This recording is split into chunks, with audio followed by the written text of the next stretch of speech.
They said she was the kindest woman in the neighborhood, a gentle landlady whose house was as beautiful as her heart. 6 flats, clean rooms, cheap rent, and a smile that made you feel safe. Everyone called her Mama Mardu, and everyone loved her. But they also said her compound was never silent. Even without stagnant water, even after endless fumigation, the mosquitoes never left. At first no one questioned it, after all, who suspects kindness? Until one curious visitor decided to find out why the woman who lived alone, the woman who claimed her children always sent her food, had a house that buzzed even in silence. What he discovered that night would make the entire street tremble. Because sometimes love doesn't die, it changes shape.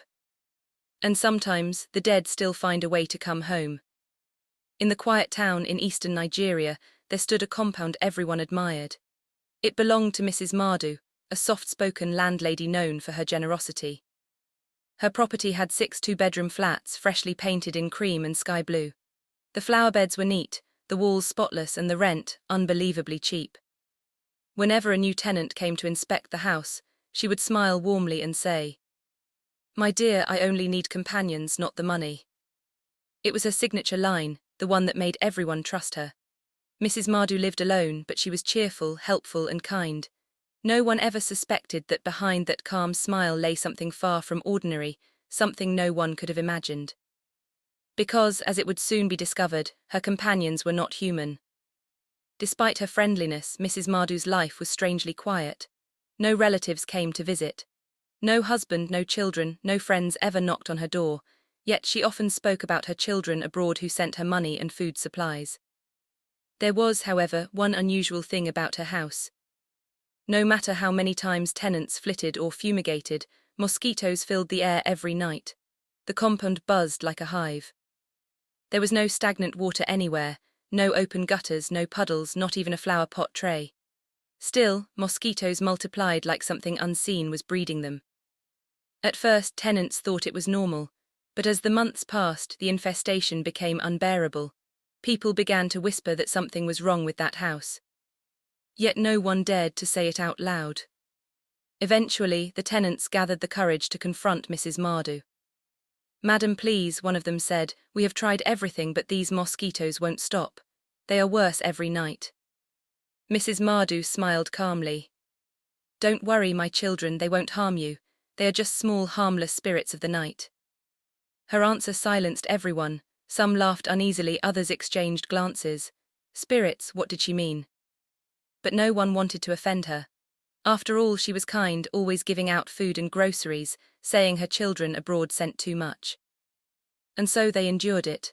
Every night the same humming filled the air, endless, thick, and haunting.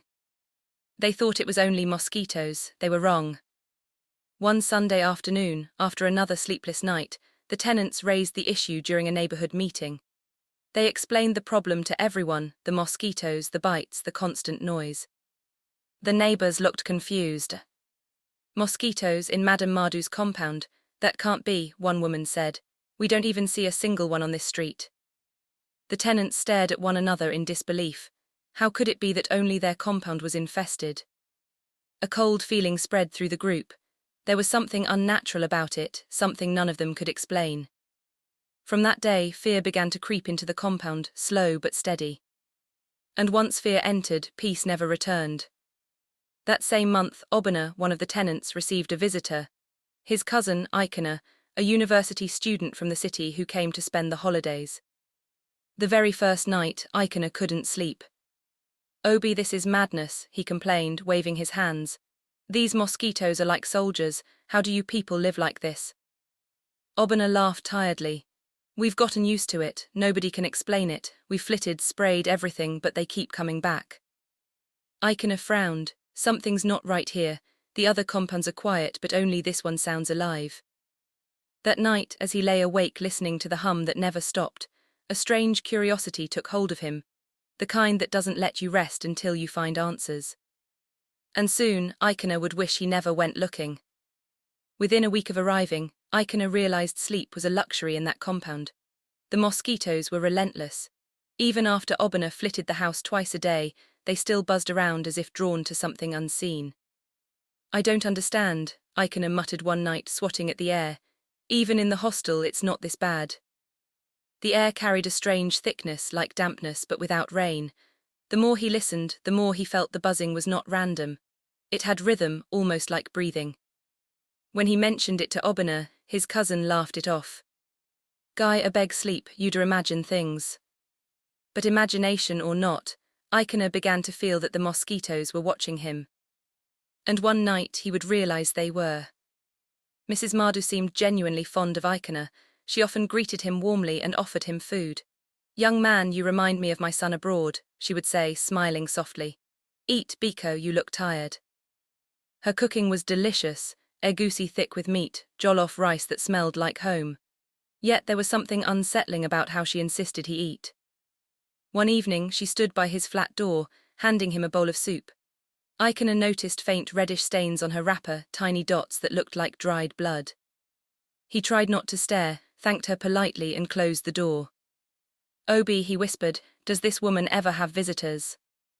"Never," Obina replied, "just her and the mosquitoes." But that night, Icona saw movement behind her kitchen window, shadows that didn't move like human ones. It began with a smell. At first it was faint, a damp, earthy odor that clung to the air near Mrs. Mardu's flat. By morning it grew stronger, metallic and sour, like a mix of wet soil and iron. Tenants complained again, thinking something had died nearby. But when they checked, there was nothing, no dead rats, no spoiled food. The smell came and went as it pleased. Icona noticed that whenever the smell grew strong, the mosquitoes became restless, swarming thickly around the corridor light. One evening he saw Mrs. Mardu sweeping near her doorstep, humming softly. The smell was strongest then. She turned and caught him watching. Her eyes lingered on him, calm but sharp. "Young man," she said slowly, "some things in life are better left unseen." That night, Icona couldn't shake the feeling she was warning him, not threatening him. By now almost all the tenants had given up complaining. "What can we do?" one woman said. "Even if we pack out, who will find another house this neat and cheap?" Some tried burning incense, others lit candles, but nothing worked. The mosquitoes ignored everything except one strange thing: they never entered Mrs. Mardu's flat. Icona noticed it first. Whenever she opened her door, the air grew still, as if the insects paused to listen. It was brief but unmistakable. "Obi," he said one night, "haven't you noticed? The mosquitoes respect her." Obina laughed. "Respect? You don't watch too much film." But Icona wasn't smiling. "No, I mean it, they act like they know her." And soon he would discover exactly how well they did. It was close to midnight when Icona heard it for the first time, a faint humming that rose and fell like someone singing under their breath. He got up quietly and peered through the window. The sound was coming from the direction of Mrs. Mardu's flat. It wasn't music, it wasn't speech, it was something else. The air outside shimmered faintly, as if the sound itself attracted the mosquitoes. They danced in a slow spiral, gathering near her kitchen window like worshippers. Icona's chest tightened. He couldn't explain it, but he knew he wasn't supposed to be listening. And then, just as he turned to leave, he heard her voice, soft and calm, speaking to no one visible. "Good children, rest now, tomorrow you will feed." And in that moment, Icona realized the mosquitoes in that house were not ordinary insects. Icona could no longer ignore what he'd heard. The next morning he walked past Mrs. Mardu's flat, pretending to make a phone call, hoping to overhear something. But her house was silent, too silent. She sat in the veranda, peeling oranges, her face calm. The same soft smile rested on her lips. "Good morning, my son," she greeted. "You didn't sleep well." He forced a smile. "Yes, Ma, just mosquitoes again." Mrs. Mardu chuckled. "They're only children seeking warmth." Her words froze him. Children. That was the moment he began to fear her kindness. By evening the compound gathered again. People were angry, frustrated, exhausted. "We can't live like this," shouted Mr. Ayres, the teacher from Flat 3. "We've spent money fumigating, but these things keep coming back." Mrs. Mardu watched them from her doorway, expression unreadable. "I told you," she said softly, "they don't harm those with clean hearts." The tenants fell silent. The way she said it, calm, almost motherly, unsettled everyone. Later that night, Icona whispered to Obina, "Bro, that woman knows something. This is not normal. And before long, someone in that meeting would regret speaking too loudly.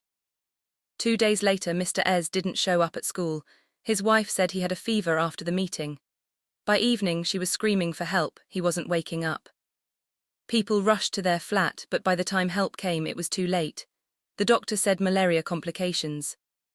Yet everyone had the same thought: how could it happen so fast? That night, Mrs. Mardu brought a tray of food to the widow. "Take heart, my daughter," she said gently. "The children must eat." Her words sent chills down Ikena's spine. And for the first time, he wondered if the mosquitoes were the cause or the consequence. Sleep refused to come. The compound had turned silent after Mr. Ez's death, but the mosquitoes were louder than ever. At midnight, Ikena heard it again, the same strange hum, but this time it wasn't alone. It was joined by faint whispers, like many small voices murmuring in unison. He pressed his ear to the window. The sound was coming from Mrs. Mardu's kitchen again. He saw faint light flickering under her door like from a candle. The air pulsed with buzzing. Then clearly, through the noise, her voice rose. "My children, go and feed. Those who complain will give you strength." Ikena stumbled back, trembling. He realized she wasn't talking to people, she was talking to them. The next morning, Ikena made a decision. He couldn't keep quiet any longer. He gathered 2 other tenants, Mama Uch and a mechanic named Collins, and told them what he'd seen. At first they laughed, but when he described the words, "My children, go and feed," Collins's smile faded. "That's not a normal thing to say," Collins murmured. "We need to check her house." They decided to wait until evening, when she usually went to the backyard to wash. They would sneak into her kitchen and see for themselves.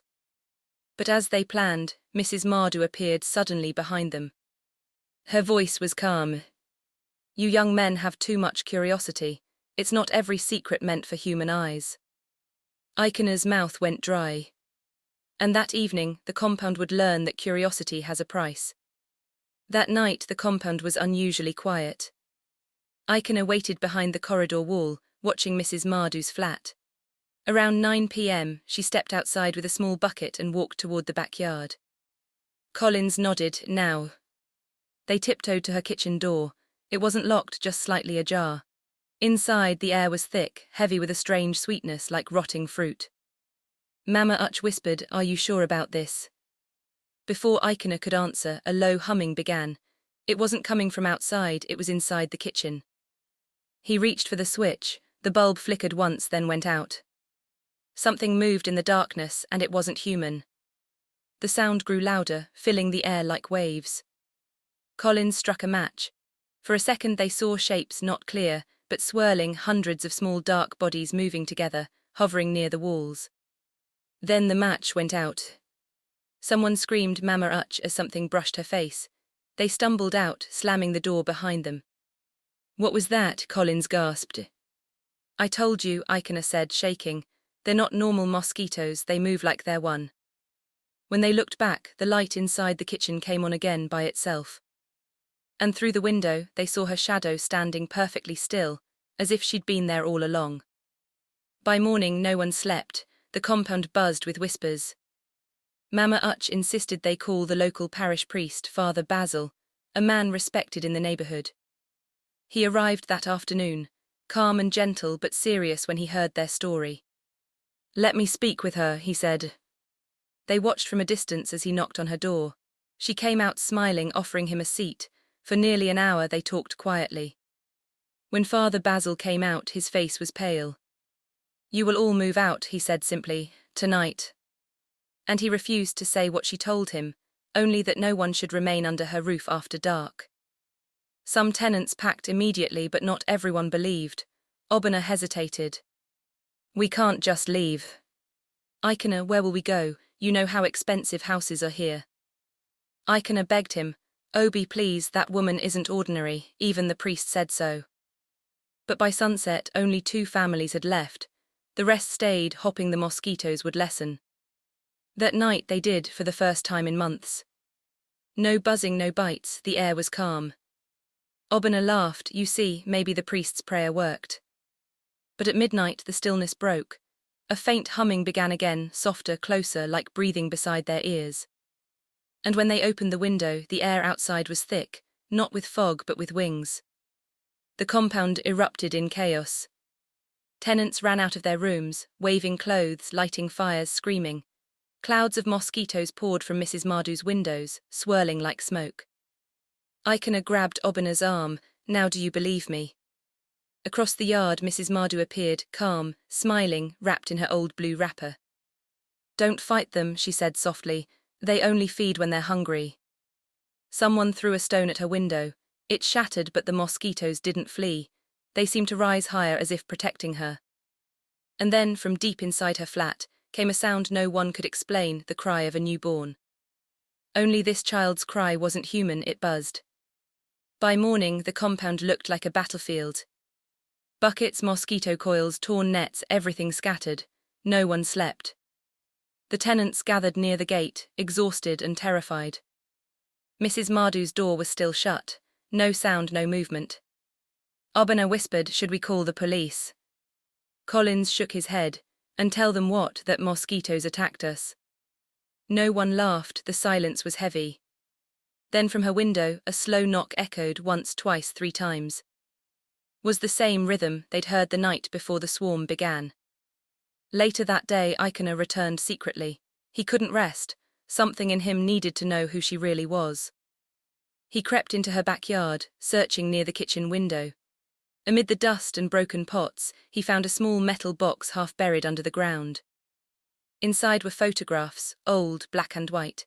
In one, a younger Mrs. Mardu stood beside a man in military uniform and a little boy. But what caught his eye wasn't the family, it was the background, a large swamp. On the back of the photo, faint handwriting read, "Our children will live through me." That was the moment Icona realized. She had lost something long ago, and maybe it never stayed dead. Icona showed the photo to an old neighbor from the next street, Mama Ngozi. When she saw it, her face drained of color.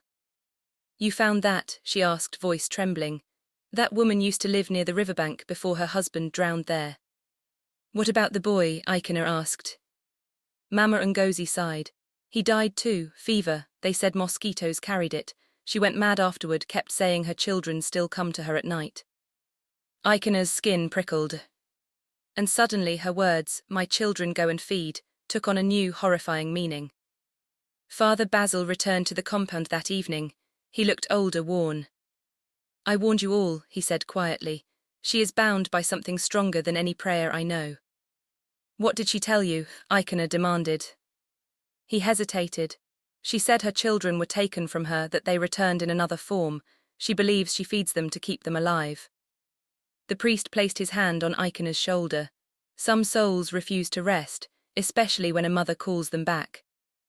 And that night her children answered her call again. It began softly, a lullaby. A voice drifting through the compound like wind through leaves. "Sleep, my children, feed, my children." Tenants peeked through their windows. Mrs. Mardu was standing in the center of the compound, eyes closed, arms raised.